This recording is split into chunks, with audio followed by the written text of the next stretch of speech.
Okay, hi, Dominique. Obviously, this past week has been,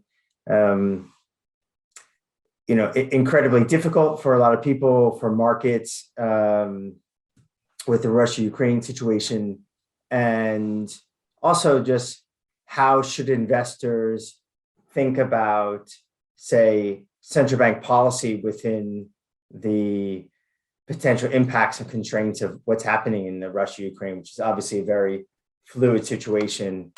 We ourselves right now are recording this just to give people reference on Saturday evening London time, and I guess just after midday in California.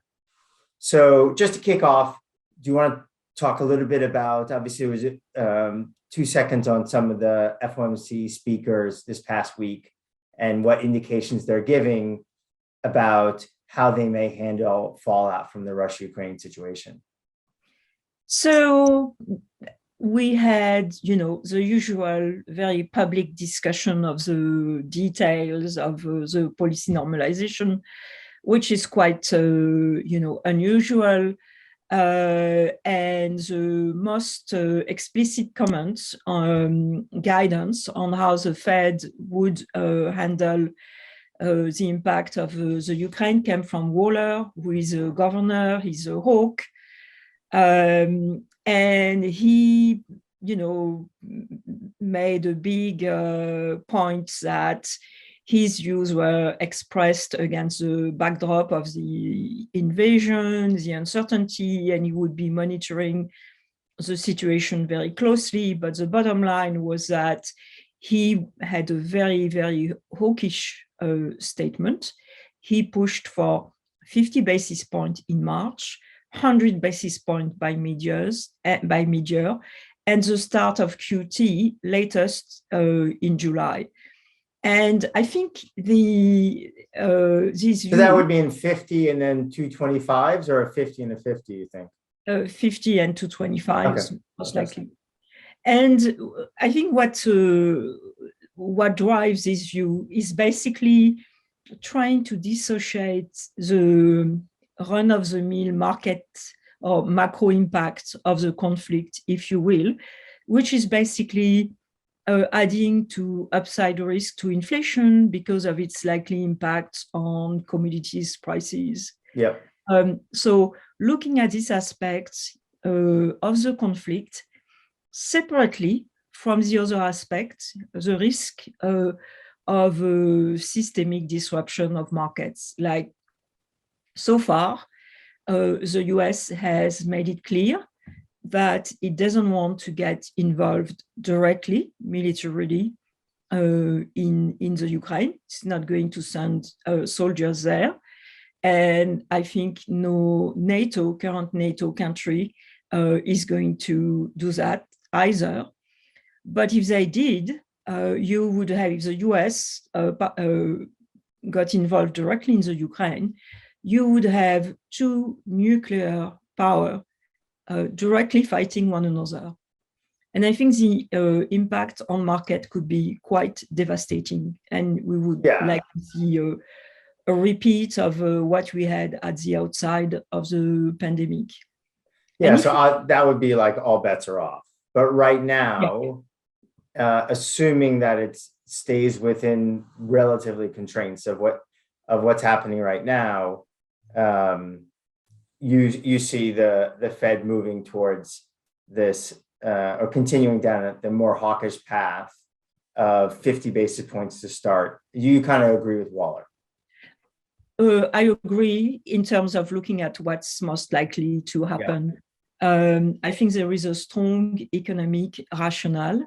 We've discussed it before. The real Fed funds rate is the lowest ever since the Fed funds became the operational target of the Fed. Also this week, the Fed published its monetary policy report, because next week we are going to have the February installment of Humphrey-Hawkins, so the biannual testimony of the Fed chair. This is coming up. This is coming up Wednesday, Thursday. Yeah. Exactly. Wednesday the House, Thursday the Senate. So in anticipation of that testimony, the Fed published its monetary policy report on Friday, and it made a big point that so far, financial conditions had remained accommodative. And the Fed believes that financial conditions is what transmit changes in the stance of monetary policy to the real economy. And so you have inflation at 6 or 7%. You have the Fed fund rates at almost -6 or -7%. And you have the Fed, which says financial conditions are still accommodative. So the Fed needs the conditions to tighten. And in order to do that, it cannot afford to tighten by less than what the market expects. And also, I saw you were saying that's a great point. So that's one of the kind of bedrocks of why you think you're holding to this 50 basis points hike for March. Absolutely. I mean, obviously, the other important signaling device is going to be the dot plot. And I'm expecting the dot plot to show 5 hikes for this year.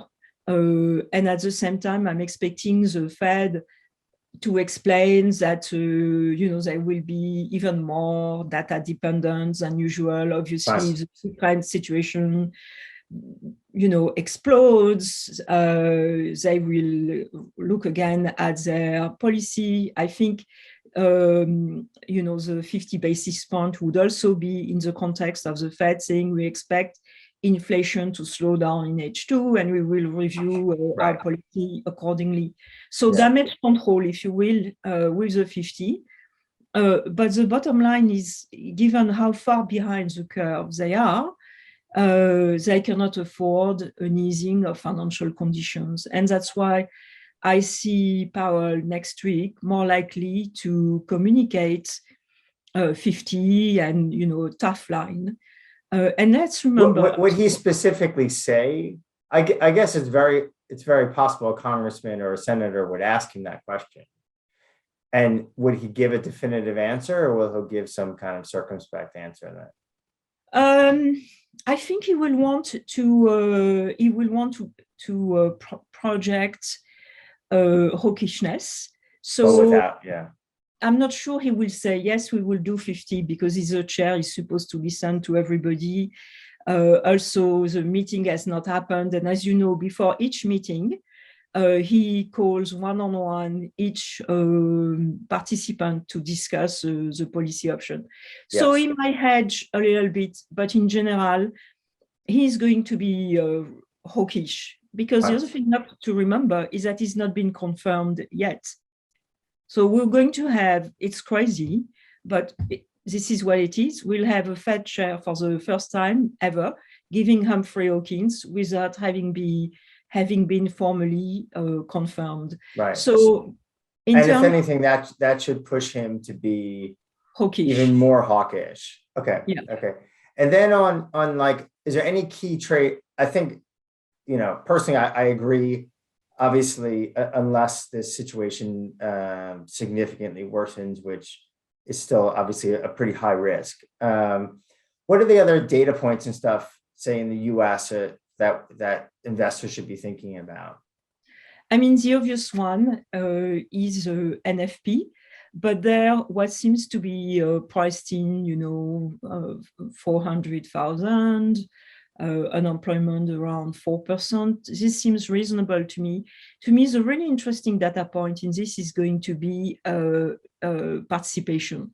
The consensus sees participation as flat over January. Yeah, there is a good chance it could increase because one, if you look at a prime age participation, which is participation of people between the age of 25 and 55, it's been going up last year, actually, especially women's participation. And I suspect what happened last year is that especially low-wage workers got such a big check from the government, they were able to afford not going to work for quite some time. But I suspect, that money has run out.